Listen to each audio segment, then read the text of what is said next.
If you use Google Calendar every day, there's a super simple trick that can save you time and make it much easier to jump straight to today's schedule. In this video, I'm going to show you how to bookmark Google Calendar for today, step by step, so you can open the exact view you need in just one click. This is a quick and practical tip for anyone who checks their calendar often, whether you're planning meetings, managing schoolwork, or keeping up with your daily tasks. If this tutorial helps you out, go ahead and hit like, and make sure to subscribe for more easy tech tips just like this. Alright, let's get started. First, open Google Calendar in your browser. Once it loads, take a moment to make sure you're on the main calendar screen. Next, click the Today button. This is important because it makes sure the calendar is showing today's date instead of an earlier or later day.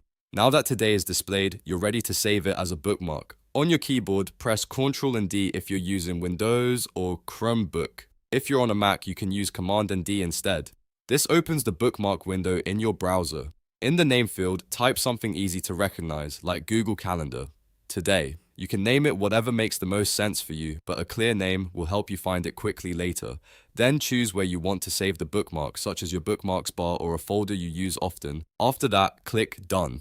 And that's it. Your Google Calendar page for today has now been bookmarked, so the next time you need to check your schedule, you can open it instantly without searching through menus or navigating around the calendar. This is a small trick, but it can make a big difference if you use Google Calendar every day. If you found this video useful, don't forget to like the video and subscribe to the channel for more simple tutorials, productivity tips, and everyday tech shortcuts. Thanks for watching, and I'll see you in the next one.